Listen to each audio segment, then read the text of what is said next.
Hello and welcome back to another episode of Quotes to Live By, reflections on the much neglected radical teachings of the saints.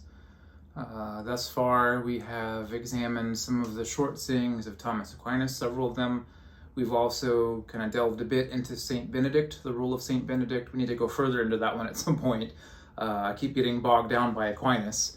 We also, last week, we examined kind of a similar line of thought in both Aquinas and Balthasar Gracian's The Art of Worldly Wisdom. I don't remember what we talked about, but I remember we prepared the two of them together, and that's what we discussed last week. Aquinas just has a hold on me. It's kind of crazy. I was planning at this point to kind of get away from him and to go explore some other thinkers, people like Meister Eckhart and Balthasar Gracian and Saint Benedict and others. But yeah, Aquinas just has a lot of really good one-liners. So we're gonna do another week. My hope is that maybe this will be the last week, but who knows? I might keep digging up some more gems from his works. But the quote from Aquinas for this week, I would say it's common sense. It makes sense, I think, to most people. Probably more so to people outside of the church, to be honest with you, than inside the church. And thus it makes it a bit radical in some ways. So Aquinas says that playfulness, or fun, is another way to interpret the word that he uses. Playfulness or fun is a virtue. You think of all of the different virtues, fun or playfulness rarely, or if ever, are thought about as virtues. But Aquinas would argue that playfulness or fun is a virtue. I'm reminded of a story that an old mentor, I would say he was a mentor. He probably didn't see himself as a mentor to me, but he definitely was. Somebody from years ago, he was an Eastern Orthodox. He wasn't a priest, he wasn't a monk. He was just an Eastern Orthodox person. And he owned an Eastern Orthodox bookstore in downtown St. Louis. And they sell products online. The store has since closed because he's retired. But they've handed it off to somebody who now the store is completely online. That's beside the point. I don't know why I'm going on about that. But anyways, this man was one of the most amazing, fascinating people I've ever met in my life. And I would come in to buy books because I was really interested in exploring the Eastern Orthodox tradition, especially Orthodox spirituality, years ago. This is like 10 years ago now. But after a while, it got to the point where I was coming in, yes, to buy books, but mainly just to talk to him and just let him talk at me. Because every time I went in to talk to him, it would just profoundly have an impact on me and the way I thought about prayer and spirituality and life. It was wonderful. He's a wonderful person. Well, one day he was telling me, and I don't even know how this came up, but he was talking about people have different types of spiritual leanings or spiritual wirings. And he talked about some monastery somewhere in the Orthodox world where there is, somebody told a story of, two monks who were at the same monastery. One monk was extremely rigorous in his ascetical life, in his practices. He would fast hardcore. Like there was like the fasting that all of the monks were supposed to be doing. He would go above and beyond that, right? And he was able to apply himself more rigorously. He would stay up all night praying without ceasing, and contemplative prayer and intercessory prayer, and he was hardcore, and that was his way of doing spirituality. Well, this guy at the bookstore, he told me that there's also a monk at that same monastery where pretty much like when he had fulfilled all of the obligations that he was supposed to fulfill at his community as a monk, he would go back to his cell, his room, and he would hand carve out of wood these little action figures, these toys. And he would just play with his toys during his spare time. He would sleep as much as he possibly could, and then all the free time that he had, he would just go and he would play and create, right? And that was his spiritual leaning, right? And this owner of the bookstore thought it was just hilarious, right? You can have in one monastery two completely different type of like spiritualities, and many people wouldn't even think of the guy who's playing with the toys as having a spirituality, but it was a spirituality to him, a spirituality of playfulness and fun and creativity, right? And at the time when he told me that story, I was like, that just sounds silly. That just sounds foolish, right? I wanted to relate in my pride more to the rigorous monk, right? I want to be more like that guy, not the guy that's sitting around playing with toys. But as I've gotten older and as I've become a father, I've realized that there is something deeply spiritual and divine about just sitting around and playing like a kid, especially when you can play with children, play toys with your children, right? It's just, yeah, there's something special to it. I'm also reminded of the really famous story from the Desert Fathers. Aquinas actually quotes it directly in his talking about the virtue of playfulness and fun. It's a story, I think it's of St. Anthony, where there's this hunter that's hunting around the monastery grounds where St. Anthony is at. And the hunter stumbles across a scene where basically St. Anthony and the other brothers of this monastery, they're outside goofing off. Like, we don't know exactly what they were doing. We just know they're goofing off, maybe playing some sort of game, playing tag or something. They're goofing off.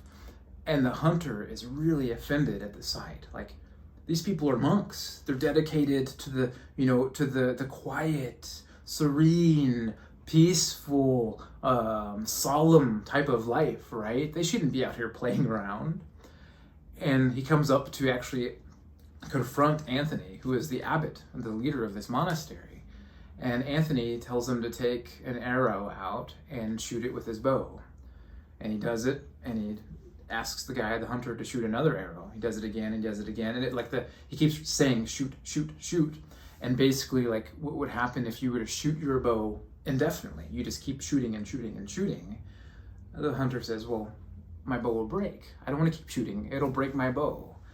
And Anthony says, precisely, that's the point. If you keep working and working and working and you never have a release, you never do something that's more laid back, you never have any fun, you never take the time to actually enjoy yourself and life, you're going to break, right?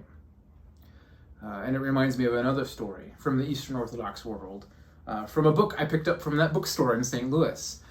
It was a book by Elder Sophrony, now a saint, phenomenal saint in the Eastern Orthodox tradition. If you've never heard of Elder Sophrony and you are a reader, especially if you're interested in things spiritual, check out Elder Sophrony, especially his work on the Jesus Prayer.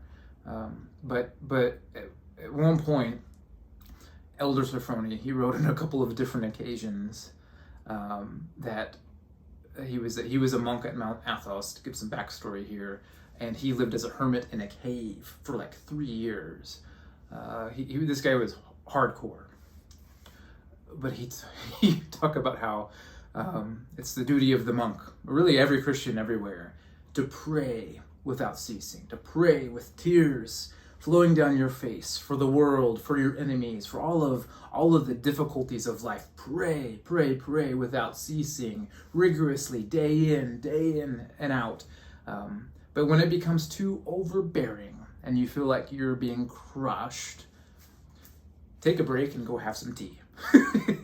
He would just, flip the switch, go from going hardcore all out to, okay, time to take a break, have some tea, lay back, enjoy myself for a little bit, then I'll get back at it, right? The bow will break if you keep shooting the arrow. There needs to be some time for fun, for playfulness, for joy, right? It is a virtue in our lives. And I think part of what Aquinas gets at, I've not read it directly in him so far, it's probably there somewhere, but I think part of what Aquinas is getting at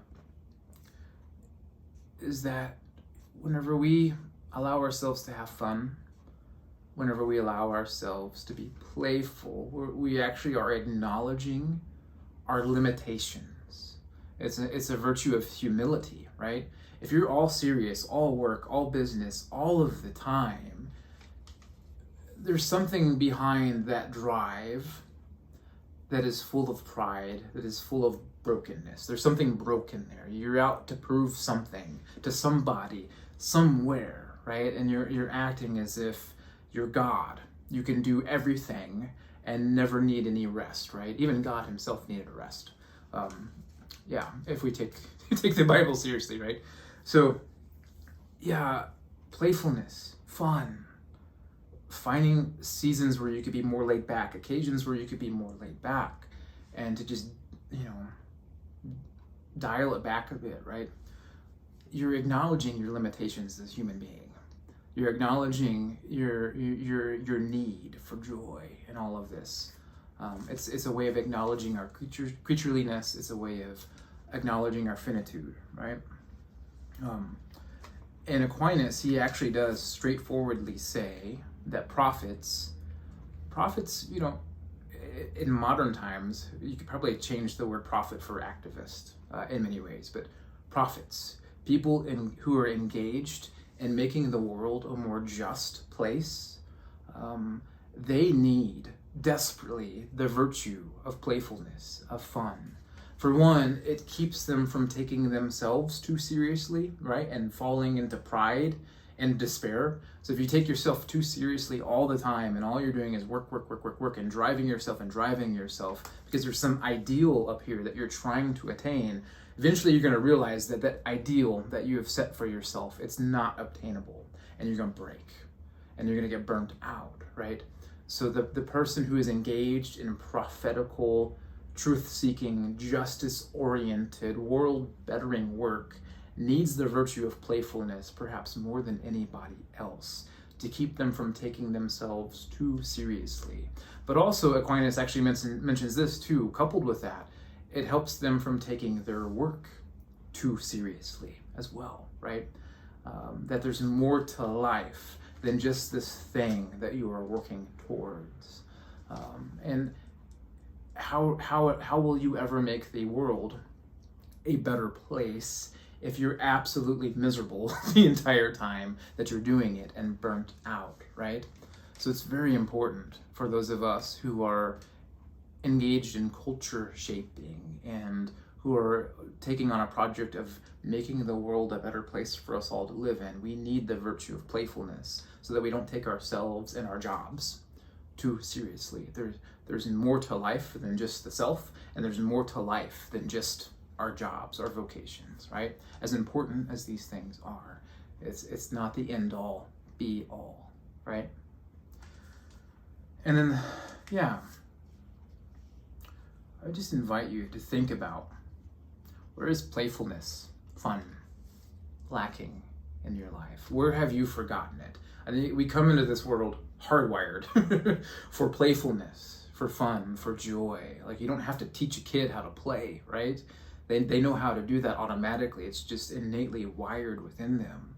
But somewhere along the way, we outgrow all of that. And it's totally fine. We shouldn't be sitting around playing with toys all the time, unless you're the monk in that one story, right? But it doesn't mean we need to outgrow having fun and being playful, and having an exploratory type of spirit, right? And demeanor, an adventurous ethos in life. The father who never gets down on the floor and plays with his kids. The couple who never carves out significant time just to enjoy one another and to enjoy life together, to take a break from all of the chores and all of the obligations of life, to just go and have fun together. The father who never plays with his children, the couple who never has any fun together, the church that is just nauseatingly boring, who forces people to pay the penance of boredom just to attend. All of these folks are missing a really important virtue in life: playfulness, fun.